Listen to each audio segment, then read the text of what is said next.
Hey everyone, welcome to Tabletop Giant. Always one of our more popular videos. We're going to open a box of pre-release for Modern Horizons 3 coming to your LGS this Friday. So remember to support your stores, get out there, have some fun, have a look at this product a week before it officially launches. So a little bit of artwork hidden inside here, but overall that's what we get. So let's see what's in our box. So if you've been to pre-release before, you know you get your oversized dice. Thanks Wizards for the early open. We're an LGS. We'd love to have you shop our store.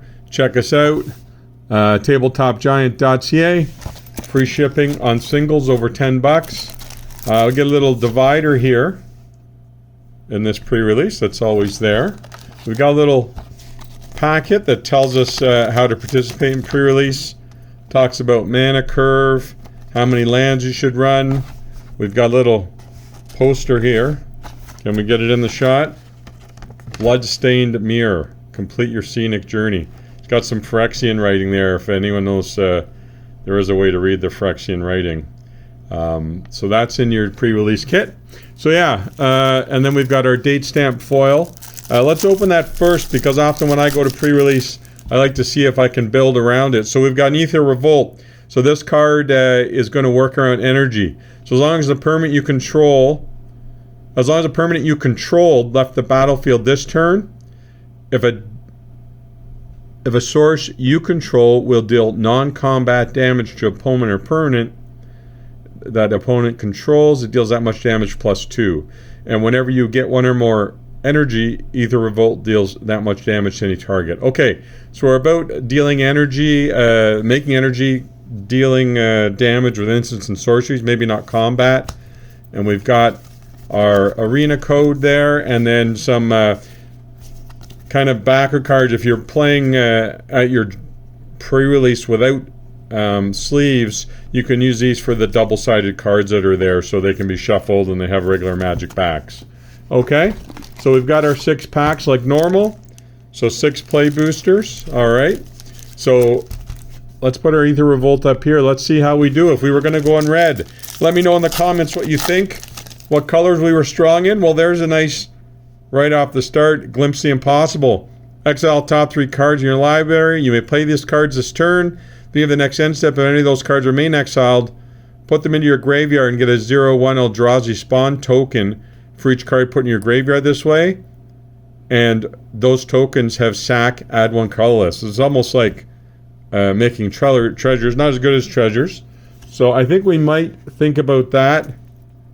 Unfathomable Truce, Malevolent, Rumble, Drossclaw, Thraben Charm, Deceptive Landscape. We don't need to go outside. Oh, and another triple land. Okay, so here's a red.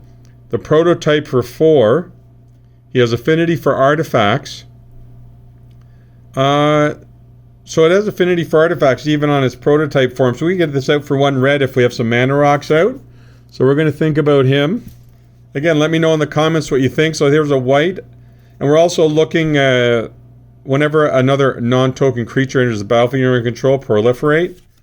That's a maybe. We don't know what our second colors are going to be yet.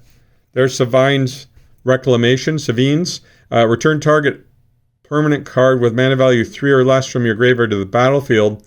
If this spell was cast from a graveyard, you may copy this spell and choose new targets. And it has the flashback. That's why it says if it was cast from grave. I'm going to put the white stuff to the side. There's another white, really pushing us to white-red here, maybe. When it enters the battlefield, 2 oil counters on it. Whenever 2 or more creatures attack, put an oil counter on it. It's not my creatures. Whenever 2 or more attack, it gets oil counters from any opponent. Remove 2 oil counters from it. Exile another target non-land permanent. Its controller draws 2 cards. Pretty strong. That's actually pretty good removal. Wow.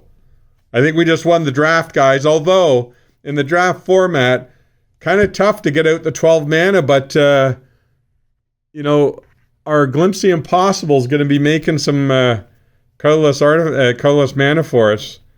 And if we have a way to discard him, looks like we can pay him with 6. His madness cost is only 6 wastes. Wow. Okay. Emrakul has shown up in our pack. Psychic Frog, I don't think it's going to make the cut, and there's an art card. That was our first pack. What do you guys think? Let me know in the comments. Remember to shop at tabletopgiant.ca. We'd love to have you. Join us at Prerelease if you're up in Goderich, Ontario. Void Pouncer, Kicker 3. If it was kicked, it enters the battle with 2/1/1s on it. Good little blocker, not a bomb, but I think we'll go past the blue. There's another white for us. You can cast this card for a bestow cost if it's an aura spell with enchant creature. It becomes a creature again. So I'll put that in our white pile. Galvanic Discharge. There's our energy we want, people. Choose target creature planeswalker. You get 3 energy. Then you may pal any amount of energy. Deals that much damage to that permanent. Yes, definitely going in the deck. Yeah, let us know if you think we're heading in the right direction, game. Well, that might work for us because it's got 2 of our 3 lands we're heading towards. Sack it. Okay, I'm gonna put that in our white pile. Envoy of the Ancestors. It has Outlast 1. Put a 1 counter on it. Modified creature you control of lifelink. I think we would want that. Planner Genesis. Waterlog. There's another white. Whenever another creature enters the battlefield, you gain life. So we've got energy with life gain. White lifelink here. Echoes of Eternity. Oh, there's the big card that... So, wow. I wish I opened this at pre-release. If a triggered ability of a colorless spell you control or another colorless permanent you control triggers, that ability triggers a second time. Whenever you cast a colorless spell, copy it, you may choose new targets for the copy. Jeez, with Emrakul? When you cast a spell, gain control of all creatures target player goes. Now that can't go off twice. When he leaves the battlefield, sack all creatures you control. So it doesn't really help Emrakul, but we're definitely going to put that in the deck. We're going to steal towards colorless and red. Devoid means it has no color, so I guess Echoes of Eternity would help those cards. Twisted Landscape, not in our colors, and we've got a full art planes. We'll put that with our planes. Woo! And there's a Thriving Skyclaw. When it enters, you get energy. Whenever Thriving Skyclaw attacks, you may pay 3. If you do, put a 1/1 counter on it. Not great, but we can make the energy with them. Whether we're going to dump it into a little +1 on him seems like a waste, but he can go on the deck as red, energy making. White, we've got a green. That's great if we were in green, Gift of the Viper, but I think I'm leaning towards white. A Dog Umbra is going to go on our white. Not in our colors. So a Drownyard Lurker. So when you cast or cycle it, create a 0/1 spawn, Eldrazi spawn token. So that could be good, but he's 7. We'll put it in the maybe pile with our whites there. There's a black, a blue, Twisted Riddle Keeper. These are risky in this format. I mean, I'd throw Emrakul in just because, but these other Eldrazi, they're so crazy expensive. Angel of the Ruins, that could be a bomb in our deck. When Angel of Ruins enters the battlefield, exile. Yeah, that's nice. We need the removal. Windswept Heath. Okay, so let's put that in. That helps us. We don't need the forest, but we can search for plains when we need to. An Indebted Spirit and foil. Afterlife 1. Okay. Yep, I think this is happening. So we don't want that. There's that goofy Looney Tunes art. Wing It. Target creature +2/+2. It gets a flying counter, and you get to scry 1. That would go in our deck. Infernal Captor. When it exploits a creature, gain control of target creature. I find these are pretty good in the sealed format. They should do good in pre-release. So basically steal a creature, you gain control of it. There's another. We can search for a red or a white. So I think that Perilous Landscape should go in. Mana Fixing. A Furnace Hellkite. The Pumpable. Affinity for Artifacts. We don't have a lot, but that could be a bomb for us.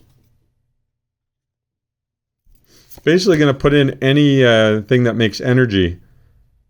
Whenever land enters the battlefield, it gets a 1/1. Nice landfall in white. Oh, we got a full art here.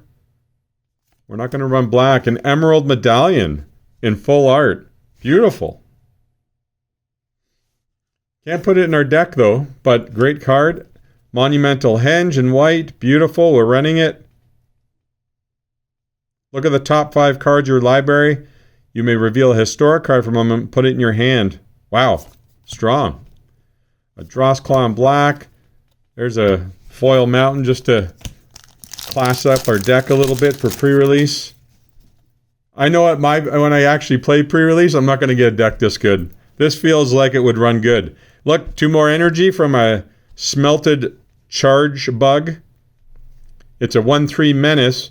You get 2 energy when he enters. Whenever it attacks, you can pay 1 energy. If you do, another target attacking creature gets +1/+0 on menace till turn. Gives other stuff menace. Very nice. We're not going to play blue. We're not playing green. Jolted Awake. Choose up 1 target artifact, creature card in your graveyard. You get 2 energy. Yes, we'll put that for white. Not in our cards. Cranial Ram. Great. We don't have the black available too. It's Vexing Bauble for sure. Well, you know, in this format, I don't think anyone's going to be... it's whenever a player casts a spell, if no mana was spent to cast it, counter it. And you can sack it and draw a card. I think I'd put it in. It's card draw for 2. I don't think anyone's going to be cheating anything out in this format, but that's definitely a maybe. Fangs. Hey, there's our Boros colors. Until end of turn, double target creature's power, and it gains double strike. We can play it as a land and well. Definitely going in the deck. We'll put that there. Blue. Oh, just to seal the deal, we get Ajani. What a pre-release pack. What a kit. Ajani. So when he enters the battlefield, I get a 2/1 white cat warrior. Whenever 1 or more other cats you control die, you may exile him and turn to the battlefield transformed. And there's our colors. He's a red-white Ajani. Put 1/1 counter on each cat you control. You can create cats with him. Even as a distraction, he's only 2 for a 1/2. You get a cat when he enters. That's going in. But money cards. Wow, an Emrakul and an Ajani. And Echoes. This has got to be like 16, 20, close to 20. What a bomb pack. And another Thriving Skyclaw, this time in foil. And our last pack, let's see if it really pushes into the Boros colors. We've got a green card. We've got black. So there's Solstice. When it enters, we get energy. That's what we want. Pay 1. You can tap creatures when you tap energy with that. Siege Smash. Split second. So when you play this spell, players can't cast spells or activate abilities. So I believe it goes right on top of the stack. Split second kind of goes on top of instants and everything. So choose 1. You get to destroy an artifact, or target creature gets +3/+2. So we would put that in. Ether Spike's a nice card. Not in our colors. Muster the Departed. Might have something at the back here. When it enters the battlefield, you get a spirit. Beginning of your end step, if a creature died this turn, populate. So when you populate, create a token of that's a copy of a creature token you control. So we are making a few tokens here. Definitely worth it. A Boggart. There's one of the flip cards, but we're not running black. Nightblade. Dreamtide Whale. Another strong card that's worth money. With the Vanishing. So it enters with 2 Vanishing counters. But whenever a player, including yourself, casts your second spell each turn, proliferate. So you'll put another counter on it. So this 7/5 for only 3 mana can stay out longer as long as you keep putting Vanishing counters on it. And, wow, look at this for our white deck. We get a Pearl Ear Imperial Advisor, full art. Let's go. Man, I wish this was my pack for pre-release. This feels strong. Enchantment spells you cast have affinity for auras, so we're going to be getting our enchantments out real cheap. Whenever you cast an aura spell that targets a modified permanent you control, draw a card, and he has lifelink. There you go, Pearlier. We're going to put you right in the front, okay? Proud Pack Rhino. There's a zombie token. We're going to put it in there. It's got Proliferate. So choose any number of permanents or players, and then give them another counter of each kind. You know what? I think energies are counters. So proliferate's working in this set to make us more counters. So there we go, folks. I think that would be a heck of a pre-release deck. Let me know what you think in the comments. Thanks for watching. Enjoy your pre-release. Hope you enjoyed the opening. Can't wait to see you at the store. Have fun at your LGS. Get out there. Play some Magic the Gathering. Enjoy the new set. There's Emrakul. Enjoy it. And we'll see you guys next time. TabletopGiant.ca. Free shipping on singles over $10. All right, guys, take care. Thanks for watching. Have fun. Bye-bye.